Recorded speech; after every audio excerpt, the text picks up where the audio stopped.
अस्सलाम वालेकुम। उम्मीद है कि आप सब लोग खैरियत से होंगे। कल अडियाला जेल में इमरान खान साहब की किस किस से मुलाकात होगी, इस हवाले से कुछ तफसीलात हैं। मस्ती खेल साहब ने कल एक कमेटी के इजलास के दौरान चेयरमैन वाबडा साहब को कुछ कहा था। अब मस्ती खेल साहब कह रहे हैं कि उनके खिलाफ कोई कार्रवाई की गई। आज कौमी असेंबली में इस हवाले से क्या कुछ होता रहा, क्या बातचीत हुई, उस की तफसीलात आपसे शेयर करूंगा। कुछ मजीद खबरें भी हैं, लेकिन सबसे पहले खैबर पख्तूनख्वा में जो मादनियात का बिल है उसके हवाले से मौलाना ने भी आज प्रेस कॉन्फ्रेंस की, मीडिया टॉक की और उन्होंने कहा कि ये पास नहीं होना चाहिए। बलूचिस्तान में भी जो पास हुआ है उसके ऊपर भी उन्होंने तहफुजात का इजहार किया। अब आज मेरी भी किसी से बात हुई और मैंने जानने की कोशिश की कि यार इस बिल के अंदर है क्या और खैबर पख्तूनख्वा में जो मादनियात हैं वो वहां पे कितना स्कोप है, क्या कुछ हो सकता है। अब एक चीज तो बिल्कुल कंफर्म हो गई है, जो मेरी मुख्तलिफ लोगों से बातचीत हुई खैबर पख्तूनख्वा के अंदर और जो मैंने अंदाजा लगाया, इमरान खान साहब की मर्जी के बगैर ये बिल पास नहीं हो सकता। इमरान खान साहब इजाजत देंगे तो ये बिल पास होगा। ऑल्दो कि आज मेरी फैसल वाडा साहब से भी बात हो रही थी और उन्होंने कहा कि 26वीं आईनी तरमीम भी पास हुई। उन्होंने कहा कि 27वीं आईनी तरमीम आएगी तो वो भी पास हो जाएगी और ये जो मादनियात का बिल है ये भी पास हो जाएगा, वो तो ये कह रहे हैं। लेकिन दूसरी जानिब पाकिस्तान तहरीक इंसाफ की हुकूमत अब इस चीज के ऊपर बजिद है कि इमरान खान साहब इजाजत देंगे तो ये बिल पास होगा। अच्छा, अब इस बिल के अंदर क्या है, मैं थोड़ा सा मैंने इसको पढ़ा, देखा, फिर वहां पे मादनियात से वाबस्ता एक शख्सियत से मेरी थोड़ी सी बातचीत भी हुई।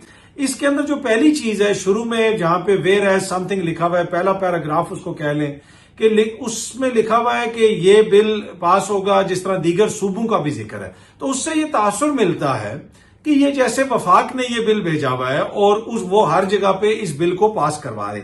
दूसरी बात, इसमें रेयर अर्थ जो मिनरल्स हैं उनका जिक्र है, स्ट्रेटेजिक जो मिनरल्स हैं उनका जिक्र है, लेकिन वो कौन से हैं वो मिसिंग है, वो नहीं बताया गया कि वो कौन कौन से हैं। मेरे ख्याल में अगर वो लिख दिए जाएं तो बेहतर हो। इसी तरीके से इसके अंदर कुछ और चीजें भी हैं। अब जो लीज वगैरह वहां पे माइंस वगैरह की दी जाती है उसका भी जिक्र है, लेकिन एक और जो इंपॉर्टेंट चीज है कि कमेटी कौन सी होगी, कौन लोग इसको देखेंगे। इसमें जनाब जो 2017 का एक्ट है उसके मुताबिक इसमें डीजी माइंस होते हैं, इसके अलावा सेक्रेटरी जो मिनरल्स और माइंस का जो है वो होते हैं, उसी तरीके से सेक्रेटरी इन्वायरमेंट इसमें होते हैं।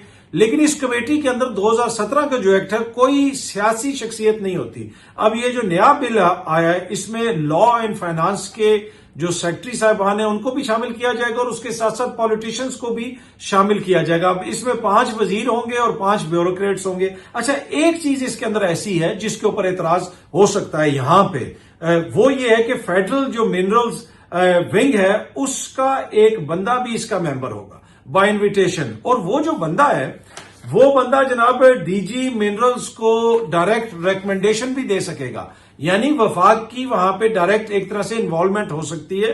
तो इसको तब्दील किया जा सकता है। इस पे कहा जा सकता है कि जनाब ये जो फेडरल मिनरल का जो मेंबर है, जो फेडरल मिनरल विंग का जो बंदा है, ये डायरेक्ट किसी से कांटेक्ट नहीं करेगा डीजी मिनरल से। ये या तो सीएम के जरिए या चीफ सेक्रेटरी के जरिए यानी सूबे के जरिए इस मामले को वो आगे लेके चले। प्रोविंस को इसमें एक तरह से जिसे आप कह सकते हैं कि वो ना कर दिया जाए, बिल्कुल साइड पे कर दिया जाए। अच्छा, इसमें कुछ और चीजें भी हैं वहां पे, जिस तरह मैंने कहा कि इस बिल के अंदर कुछ चीजें ऐसी हैं जिनके ऊपर एतराज हो सकता है। बाकी जो मेरी वहां पे माइंस और मिनरल्स के हवाले से बात हुई है, वहां पे किसी का भी कोई इस तरह अमल दखल नहीं है किसी इदारे का। उस तरह जो ज्यादातर काम है, जिस तरह नेफ्राइट का बड़ा वहां पे काम है जो चाइनीज बहुत खरीदते हैं, उसके हवाले से मुझे बताया गया कि जनाब वहां पे 4 बड़े प्लेयर्स हैं, जिनमें कोई एक हामिद साहब हैं, सिराज नाम से हैं, और कोई मीर वाइज के नाम से हैं, और कोई उसामा के नाम से हैं। ये जो बड़े मेन प्लेयर्स हैं नेफ्राइट के। बाकी बहुत सारे वहां पे और भी मिनरल्स हैं। बाकी अगर ओवरऑल साइट्स को देखा जाए तो इस वक्त खैबर पख्तूनख्वा में 600 टोटल मुख्तलिफ वैरायटी की साइट्स हैं, लेकिन उनमें से सिर्फ इस वक्त जो लीज पे दी हुई है खैबर पख्तूनख्वा हुकूमत ने वो 93 है। तो बड़ा पोटेंशियल है। अब जो इसकी लीज होती है वो 30 साल के लिए दी जाती है और 3 साल तक अगर उस पर कोई काम ना किया जाए तो वो कैंसिल कर दी जाती है लीज। अच्छा, अब इस वक्त जो मेरी वहां पे बात हुई उसमें उन्होंने ये बताया कि ये लीज किस तरह दी जाती है और किस तरीके से वहां पे मामला चलते हैं कि जैसे एक गांव है उसके सामने एक पहाड़ है, वो उसके जिसे आप कहते हैं ना शमालियात कहते हैं या कुछ इस तरह का एक लफ्ज होता है, उसमें वो आ जाता है कि मिसाल के तौर पे ये गांव है, उसके सामने एक पहाड़ है, तो वो जितना भी पहाड़ है वो उस गांव से बिलोंग करता है। अब जिसने भी वहां पे माइनिंग करनी है वो गांव वालों से राब्ता करते हैं, उनके साथ उनका मुआहदा होता है और सारे गांव वाले ऑन बोर्ड होते हैं। फिर वो पहले एसी के पास जाता है, फिर वो अगले बंदे के पास जाता है, फिर वो डीसी के पास जाता है, वहां पे वो चीज हतमी होती है और फिर वो लोग वहां पे माइनिंग वगैरह शुरू कर देते हैं। वही ये नहीं हो सकता कि वहां पे कोई भी बाहर से आए और इस तरीके से एकदम से माइनिंग वगैरह शुरू कर दे। वो उधर के जो लोग हैं वो उसकी उस तरह इजाजत नहीं देते, बड़ा उसका मसला बनता है उसके ऊपर। अच्छा, इस जो बिल है इसमें एक और इशू ये भी है कि मुख्तलिफ जगहों पे ना फेडरल जो मिनरल विंग है उसका बार बार जिक्र है, तो उससे ये तासुर मिलता है कि शायद वफाक कोई ज्यादा इसके अंदर मुदाखलत करना चाहता है। बाकी खैबर पख्तूनख्वा के अंदर इस बिल के तहत वहां पे एक नई Khyber Pakhtunkhwa mineral development management company जो लिमिटेड वो भी बनेगी और जो भी वहां पे आके काम करेगा वो उनको इनके साथ काम करना पड़ेगा। अब इसमें यह तजवीज हो सकती है कि जो भी आए जेवी करे वो 50% का हिस्सेदार हो और 50% जो है वो सूबे को जाए। ये वो सारी चीजें हैं जिसके ऊपर वो बहस हो सकती है, देखा जा सकता है। तो कुछ चीजें तो इसमें ऐसी हैं जिनके ऊपर एतराज नहीं किया जा सकता, लेकिन कुछ चीजें ऐसी हैं जिन पे एतराज किया जा सकता है। एट द सेम टाइम वहां पे बहुत सारी मिनरल्स हैं जो इसी तरह पड़े हुए हैं। अब चाइना जो है वो अफगानिस्तान से भी मिनरल्स ले रहा है। क्या इसमें कोई ऐसी चीज है जो मिनरल्स ऐसे हैं जो बहुत ज्यादा रेयर हैं, जो किसी और को कहीं और से नहीं मिल सकते? मेरे ख्याल में उसमें एक आधी कोई ऐसी चीज है जैसे स्पेस मेटल मटेरियल टाइप, और वो किस एरिया में है वो भी मुझे एग्जैक्टली नहीं पता, लेकिन वो भी खैबर पख्तूनख्वा के अंदर है। उसके ऊपर यकीनन यूरोपियंस की अमेरिकन को भी वो चीज चाहिए होगी। लेकिन फिलहाल वहां पे जो भी माइनिंग हो रही है, जो कुछ हो रहा है, वो मुकामी लोगों के जो लोग हैं वही कर रहे हैं, जो कंपनियां हैं वो उन्हीं से डील कर रही हैं। ये नहीं हो रहा कि कोई एक इदारा वहां पे जो है वो कर रहा है। तो वो ये आज जिस शख्सियत से मेरी बात हुई काफी ज्यादा उन्होंने चीजें बताई। फिर मैंने जो ये बिल है इसको भी थोड़ा बहुत पढ़ा और उसको पढ़ के मुझे ये लगा कि उसमें कुछ चीजें ऐसी हैं जिनके ऊपर एतराज हो सकता है। और कुछ लोग तो खैबर पख्तूनख्वा के अंदर ये कह रहे हैं कि अगर ये बिल आ गया तो इससे बहुत ज्यादा फायदा होगा हुकूमत को और सूबे को। और कुछ लोग ये कह रहे हैं कि जी इससे जो फेडरल गवर्नमेंट है उसकी मुदाखलत ज्यादा हो जाएगी। और जिस तरह मैंने आपको कहा कि मैंने बिल के अंदर मुख्तलिफ जगहों के पे फेडरल जो मिनरल विंग है उसका जिक्र पड़ा, और जिस तरह शुरू में भी जिक्र है कि दीगर सूबों में जिस तरह ये पास हो रहा है और ये और वो, तो उससे लगता है कि इसमें फेडरल गवर्नमेंट की भी मुदाखलत हो सकती है। तो अभी भी जिस हालत में ये है, जहां पे तहरीक इंसाफ की हुकूमत ये कह रही है कि अब इसमें हमने 4-5 दफा चेंजेस की हैं, अभी भी इसके अंदर ऐसी चीजें हैं कि जिनकी चेंजेस की जा सकती हैं और होनी चाहिए अगर सूबे ने अपने मुफादात को प्रोटेक्ट करना है।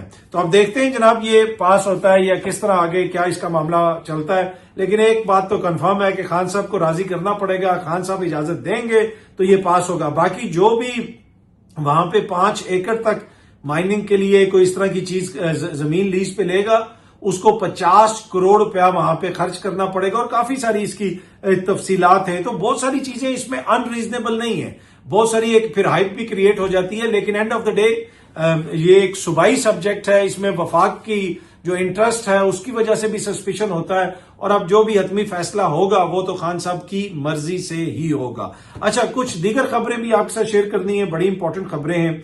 जिस तरह मैंने शुरू में अर्ज किया कि कल इमरान खान साहब से किसकी मुलाकात होगी, लिस्ट सामने आ गई है जनाब। जो लिस्ट प्रोवाइड की गई है उस लिस्ट के मुताबिक जरताज गुल वजीर साहिबा का नाम भेजा गया है, अहमद बशर साहब का नाम भेजा गया है, साहबजादा हामिद रजा साहब का नाम भेजा गया है, शिबली फराज साहब का नाम भेजा गया है, उमर अयूब खान साहब का नाम भेजा गया है, अलामा नासिर अब्बास साहब का नाम भेजा गया है। और ये लिस्ट सलमान अकरम राजा साहब की जानिब से भेजी गई है और कल इनकी मुलाकात हो जानी चाहिए, कोई इशू नहीं होना चाहिए। क्या ये इतना ईजी होगा? टू बी ऑनेस्ट फिलहाल मेरे लिए कहना मुश्किल है। इनमें से कोई भी शख्सियत अंदर जाएगी और जो खान साहब कहेंगे वो वही आके उसने बाहर कहना है और वो फिर हुकूमत को पसंद नहीं आता। तो आई विल बी सरप्राइज कि अगर ये इतनी आसानी से मुलाकात हो जाए। पिछली दफा कहा गया था कि थर्सडे को हो जाएगी मुलाकात, बहनों को भी यकीन दिलवाया गया था।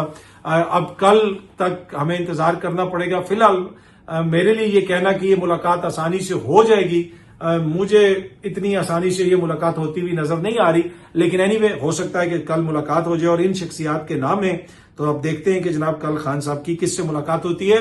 ये एक तस्वीर भी सोशल मीडिया पे काफी वायरल हुई है, सामने आप देख सकते हैं इमरान खान साहब और अलीमा खान साहिबा जो है वो फुटपाथ पे बैठी हुई हैं और ये अपने भाई से जब भी मिलने जाती हैं इनकी मुलाकात नहीं हो सकती और इसकी वजह से पार्टी के ऊपर भी बड़ी तनकीद हो रही है कि भाई खान की बहनें अकेली वहां पे हैं और पार्टी को भी मेरे ख्याल में यकीनन इस चीज का एहसास तो होगा कि काफी ज्यादा तनकीद हो रही है। और अब इस तरह की आवाजें भी आ रही हैं कि जो भी तहरीक वाला मामला है कि जनाब एक तरफ इमरान खान साहब की रिहाई की बात हो रही थी और अब ये मामला सिर्फ एक्सेस और मुलाकातों तक हो गया है कि जी मुलाकात करवा दें या मुलाकात नहीं हो रही। तो ये बात तहरीक से यहां तक क्यों पहुंची है, इसके ऊपर भी एतराज किया जा रहा है कि ये ऐसे क्यों हो रहा है। और दूसरा लगता है ऐसे है कि हुकूमत जान के कभी इसको मिलवा देती है कभी उसको मिलवा देती है ताकि तहरीक इंसाफ के अंदर आपस में इख्तलाफात हों और वो आपस में एक दूसरे के साथ बहस करते रहें। अब ये देखे ना, जो कहते हैं जी इसकी मुलाकात हो गई तो वो खुदा न खास्ता जो है टाउट है या वो खुदा न खास्ता हुकूमत के साथ मिला हुआ है,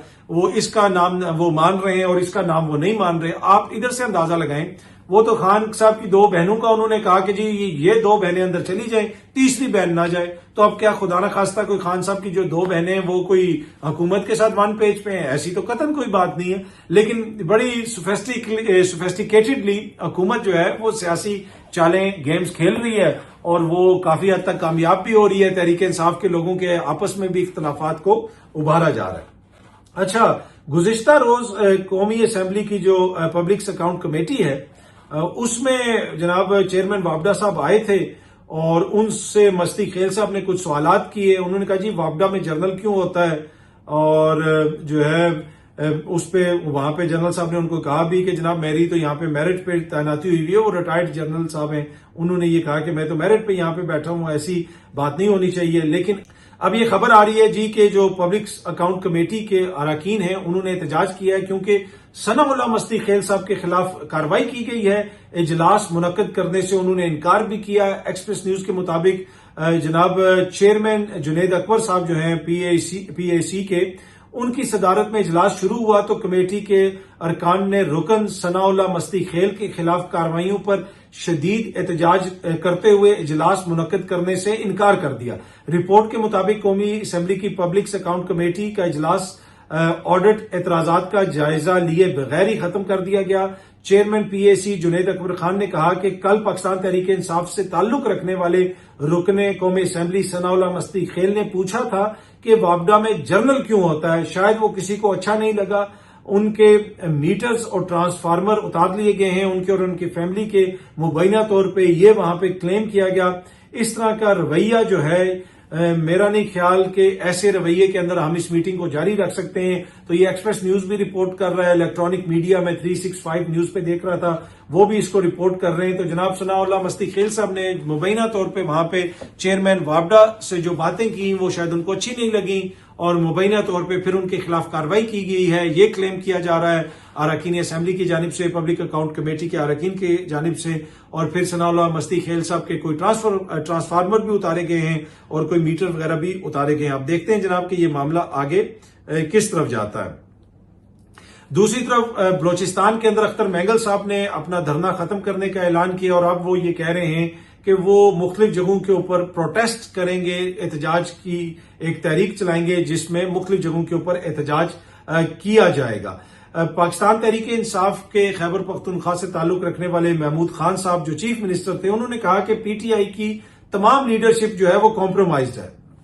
महमूद खान साहब ने कहा कि पीटीआई की तमाम लीडरशिप कॉम्प्रोमाइज्ड है। ये वो महमूद खान साहब हैं जिनको खान साहब ने वजीर आला बनाया था और ये छोड़ के चले गए थे। ये बाकी सबको कॉम्प्रोमाइज कह रहे हैं। साबिक वजीर आला खैबर पख्तूनख्वा महमूद खान ने कहा कि तहरीक इंसाफ की तमाम लीडरशिप कॉम्प्रोमाइज्ड है। पेशावर से जारी बयान में उन्होंने कहा कि पीटीआई की क्यादत कॉम्प्रोमाइज होने का इल्जाम उन्होंने लगाया और कहा कि खैबर पख्तूनख्वा में जो फिल्म चल रही है उसका मुझे भी इल्म है और मुझे पेशकश हुई थी। उन्होंने कहा कि बानी पीटीआई के साथ गद्दारी नहीं कर सकता था। पार्टी छोड़ने का फैसला पीटीआई और जो इमरान खान साहब के मुफाद में मैंने किया था। वहां पे कोई फिल्म चल रही है और ये सारे लोग कॉम्प्रोमाइज्ड हैं। अब ये वो हैं जिनको चीफ मिनिस्टर बनाया, ये छोड़ के चले गए और अब ये बात कर रहे हैं। जनाब, अमेरिका ने चीन पर जो टैरिफ की शरह है वो 145 से बढ़ा के 245% तक करने की तैयारी कर ली है। अजब कॉमेडी ये चल रही है। अब देखते हैं जनाब ये टैरिफ्स कहां तक जाते हैं। दूसरी जानिब आज जो एक इंपॉर्टेंट खबर इस्लामाबाद से आई है वो जनाब इस्लामाबाद में जो यालाबारी हुई है, गोल्फ बॉल जितने इतने मोटे मैंने खुद देखे हैं जनाब, जो ओले पड़े हैं, यालाबारी हुई है, उससे बड़ा लोगों का नुकसान भी हुआ है, गाड़ियां भी टूटी हैं और अनप्रेसिडेंटेड है। शाज़ो नादिर ही इस किस्म की यालाबारी देखने को मिलती है। काफी बड़े बड़े वो जिसे आप कह सकते हैं आइस बॉल्स नीचे आ रहे थे। अगर कोई बाहर होता तो वो जख्मी भी हो सकता था। जिस तरह मैंने पहले भी कहा कि इमारतों को भी नुकसान पहुंचा है, गाड़ियों को भी नुकसान पहुंचा है। ये अब तक की थोड़ी सी तफसीलात थी। बड़ी खबर यही है कि कल इमरान खान साहब से मुलाकात का दिन है। अब देखते हैं कि किस किस की मुलाकात हो सकती है। बहुत जल्दी आप सब दोस्तों से दोबारा मुलाकात होगी। Thank you very much.